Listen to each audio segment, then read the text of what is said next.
ہمارے YouTube channel ختم نبوت فیتھ پر آنے والے تمام مہمان گرامی کو محمد عمر کی جانب سے السلام علیکم۔ امید کرتے ہیں آپ سب احباب خیریت سے ہوں گے۔ ناظرین گرامی، جو دوست ہمارے چینل پر نئے ہیں ان سے گزارش ہے کہ وہ ہمارے چینل کو سبسکرائب کریں اور ویڈیو کو آخر تک ضرور دیکھیے گا۔ پیارے دوستو، آج کا ہمارا موضوع ہجرت حبش ہے اور اس سے متعلق معلومات ہم آپ احباب سے شیئر کریں گے۔ قریش کے ظلم کا بادل جب برس کر نہ کھلا تو رحمت عالم صلی اللہ علیہ وآلہ وسلم نے جانثاران اسلام کو ہدایت کی کہ حبش کو ہجرت کر جائیں۔ حبش قریش کی قدیم تجارت گاہ تھا، وہاں کے حالات پہلے سے معلوم تھے۔ اہل عرب حبش کے فرمان روا کو نجاشی کہتے تھے اور اس کے عدل و انصاف کی عام شہرت تھی۔ جانثاران اسلام ہر قسم کی تکلیف جھیل سکتے تھے اور ان کا پیمانہ صبر لبریز نہیں ہو سکتا تھا، لیکن مکہ میں رہ کر فرائض اسلام کا آزادی سے بجا لانا ممکن نہ تھا۔ اس وقت تک حرم کعبہ میں کوئی شخص بلند آواز سے قرآن پاک کی تلاوت نہیں کر سکتا تھا۔ عبداللہ بن مسعود رضی اللہ تعالی عنہ جب اسلام لائے تو انہوں نے کہا کہ میں اس فرض کو ضرور ادا کروں گا۔ لوگوں نے منع کیا لیکن وہ باز نہ آئے۔ حرم میں گئے اور مقام ابراہیم علیہ السلام کے پاس کھڑے ہو کر سورۃ الرحمن پڑھنی شروع کی۔ کفار ہر طرف سے ٹوٹ پڑے اور ان کے منہ پر تمانچے مارنے شروع کیے۔ اگرچہ انہوں نے جہاں تک پڑھنا تھا پڑھ کر دم لیا، لیکن واپس گئے تو چہرہ پر زخم کے نشان لے کر گئے۔ حضرت ابوبکر صدیق رضی اللہ تعالیٰ عنہ جاہو اقتدار میں دیگر رؤسائی قریش سے کم نہ تھے، لیکن آواز سے قرآن پاک کی تلاوت نہیں کر سکتے تھے اور اسی بنا پر ایک بار ہجرت کے لیے آمادہ ہو گئے۔ اس کے علاوہ ہجرت سے ایک بڑا فائدہ یہ بھی تھا کہ جو شخص اسلام لے کر جہاں جاتا وہاں اسلام کی شعائیں خود بخود پھیلتی تھیں۔ غرض یہ کہ آپ صلی اللہ علیہ وآلہ وسلم کے ایما سے اول 11 مرد اور 4 عورتیں جنہوں نے ہجرت کی اور ان کے نام حسب ذیل ہیں۔ حضرت عثمان رضی اللہ تعالی عنہ بن عفان، ساتھ اپنی زوجہ محترمہ حضرت رقیہ رضی اللہ تعالی عنہ کے جو رسول کریم صلی اللہ علیہ وآلہ وسلم کی صاحبزادی تھیں۔ حضرت ابو حذیفہ رضی اللہ تعالی عنہ بن عتبہ، ساتھ اپنی زوجہ کے جن کا نام حضرت سہلہ رضی اللہ تعالی عنہ بنت سہیل تھا۔ ان کا باپ عتبہ قریش کا مشہور سردار تھا، لیکن چونکہ سخت کافر تھا اس لیے ان کو گھر چھوڑنا پڑا۔ حضرت زبیر بن العوام رضی اللہ تعالی عنہ رسول اللہ صلی اللہ علیہ وآلہ وسلم کے پھوپھی زاد بھائی اور مشہور صحابی تھے۔ حضرت مصعب بن عمیر رضی اللہ تعالی عنہ ہاشم کے پوتے تھے۔ حضرت عبد الرحمن بن عوف رضی اللہ تعالی عنہ مشہور صحابی اور عشرہ مبشرہ میں شمار کیے جاتے ہیں، قبیلہ زہرہ سے تھے اور اس بنا پر آپ صلی اللہ علیہ وآلہ وسلم کے ننہالی رشتہ دار تھے۔ حضرت ابو سلمہ رضی اللہ تعالی عنہ بن عبد الاسد مخزومی رضی اللہ تعالی عنہ، ساتھ اپنی زوجہ حضرت ام سلمہ رضی اللہ تعالی عنہ بنت ابی امیہ کے۔ یہ ام سلمہ رضی اللہ تعالی عنہ وہی ہیں جو ابو سلمہ رضی اللہ تعالی عنہ کے مرنے کے بعد آپ صلی اللہ علیہ وآلہ وسلم کے عقد میں آئیں۔ حضرت عثمان بن مظعون جمحی رضی اللہ تعالی عنہ مشہور صحابی ہیں۔ عامر بن ربیعہ رضی اللہ تعالی عنہ، ساتھ اپنی زوجہ کے جن کا نام حضرت لیلہ رضی اللہ تعالی عنہ بنت ابی حسمہ تھا، سابقین اولین میں ہیں، بدر میں بھی شریک تھے۔ حضرت عثمان رضی اللہ تعالی عنہ نے سفر حج میں ان کو مدینہ کا حاکم مقرر کیا تھا۔ حضرت ابو صبرہ رضی اللہ تعالی عنہ بن ابی رحم، ان کی ماں آپ صلی اللہ علیہ وآلہ وسلم کی پھوپھی تھیں۔ یہ سابقین فی الاسلام میں ہیں۔ حضرت ابو حاتم رضی اللہ تعالی عنہ بن عمرو، حضرت سہیل رضی اللہ تعالی عنہ بن بیضہ بدر میں شریک تھے۔ امام زہری کا بیان ہے کہ سب سے پہلے انہی نے ہجرت کی ہے۔ حضرت عبداللہ بن مسعود رضی اللہ تعالی عنہ مشہور صحابی ہیں۔ ان لوگوں نے 5 نبوی ماہ رجب میں سفر کیا۔ حسن اتفاق یہ ہے کہ جب یہ بندرگاہ پر پہنچے تو 2 تجارتی جہاز حبش کو جا رہے تھے۔ جہاز والوں نے سستے کرایہ پر ان کو بٹھا لیا۔ ہر شخص کو صرف 5 درہم دینے پڑے۔ قریش کو خبر ہوئی تو بندرگاہ تک تعاقب میں آئے، لیکن موقع نکل چکا تھا۔ حضرت عثمان رضی اللہ تعالی عنہ بنو امیہ سے تھے، جو سب سے زیادہ صاحب اقتدار خاندان تھا۔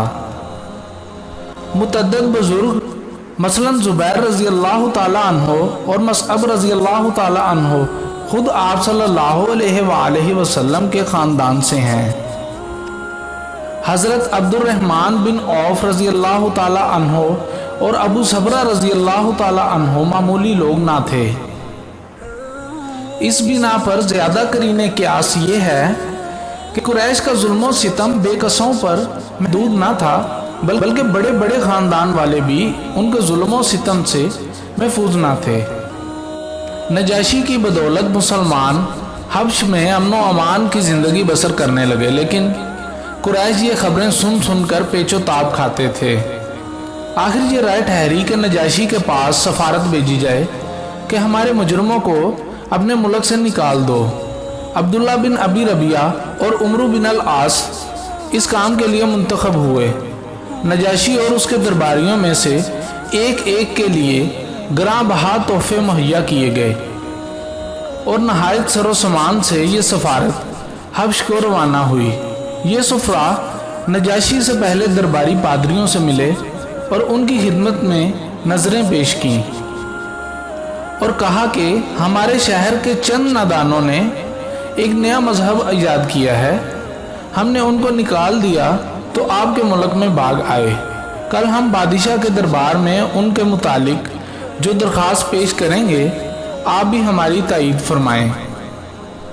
دوسرے دن سفراء دربار میں گئے اور نجاشی سے درخواست کی کہ ہمارے مجرم ہمارے حوالے کر دیے جائیں۔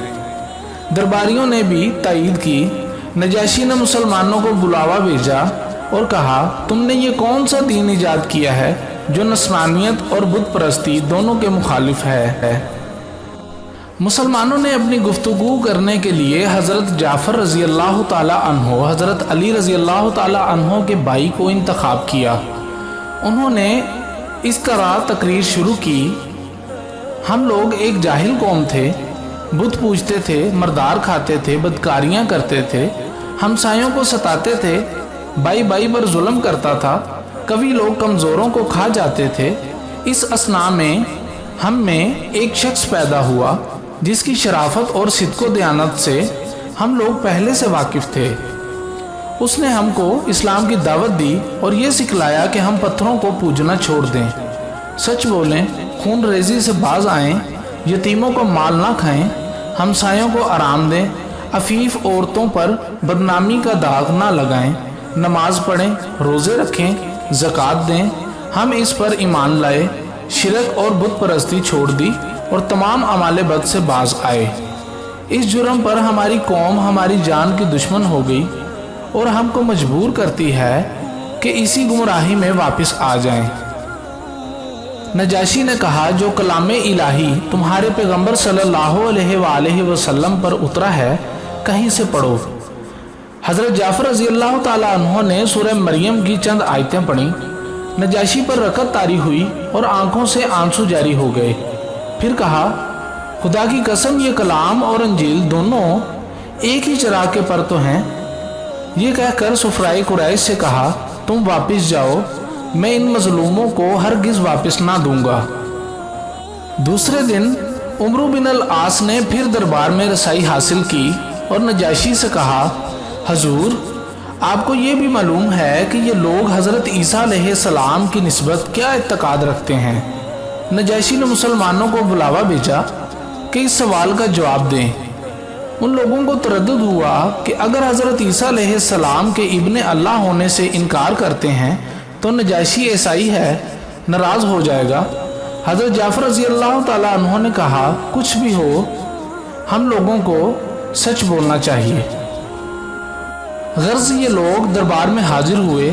نجاشی نے کہا تم لوگ عیسیٰ علیہ السلام بن مریم علیہ السلام کے متعلق کیا اعتقاد رکھتے ہو؟ حضرت جعفر رضی اللہ تعالی عنہ نے کہا ہمارے پیغمبر صلی اللہ علیہ وآلہ وسلم نے بتایا ہے کہ عیسیٰ علیہ السلام خدا کا بندہ ہے اور پیغمبر اور کلمۃ اللہ ہے۔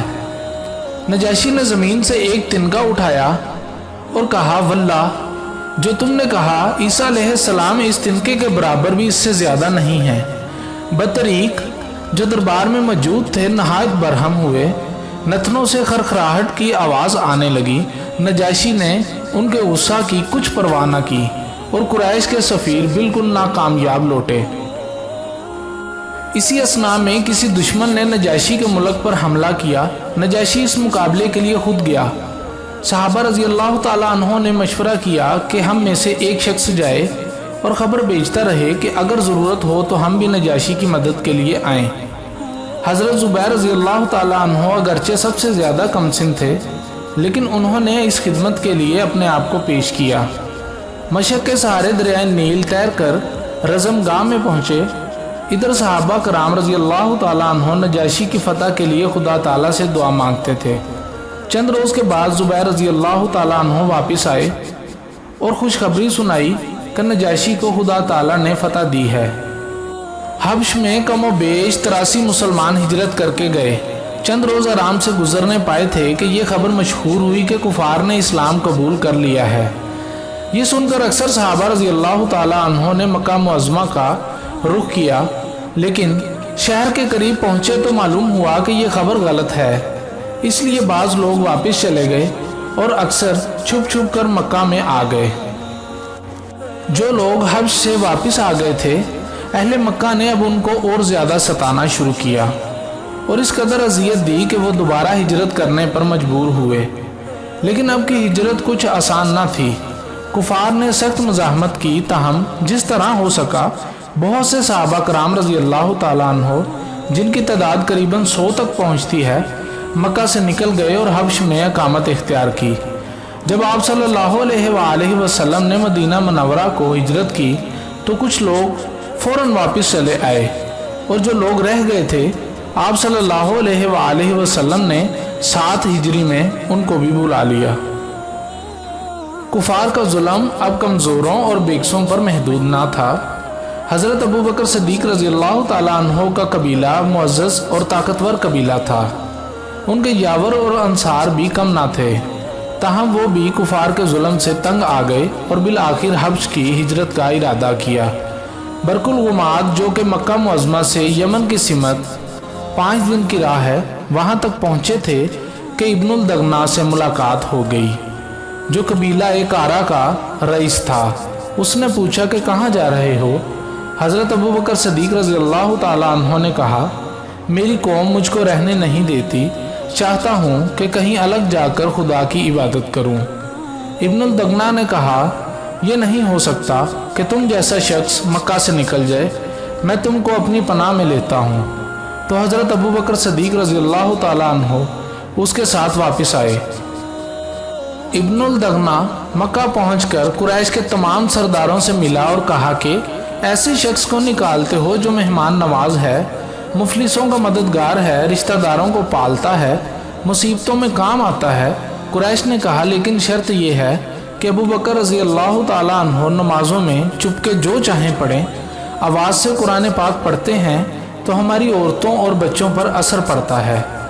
حضرت ابو بکر صدیق رضی اللہ تعالیٰ عنہ نے چند روز یہ پابندی اختیار کی، لیکن آخر کار انہوں نے گھر کے پاس ایک مسجد بنا لی اور اس میں خضوع و خشوع کے ساتھ بآواز بلند قرآن پاک کی تلاوت کرتے تھے۔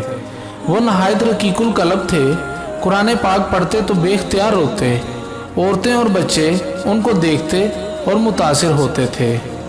قریش نے ابن الدغنا کو شکایت کی۔ اس نے حضرت ابو بکر رضی اللہ تعالیٰ عنہ سے کہا کہ اب میں تمہاری حفاظت کا ذمہ دار نہیں ہوں۔ حضرت ابو بکر رضی اللہ تعالیٰ عنہ نے کہا مجھ کو خدا کی حفاظت بس ہے، میں تمہاری جوار سے استعفیٰ دیتا ہوں۔ تو ناظرین گرامی، ہم اپنی اگلی ایپیسوڈ میں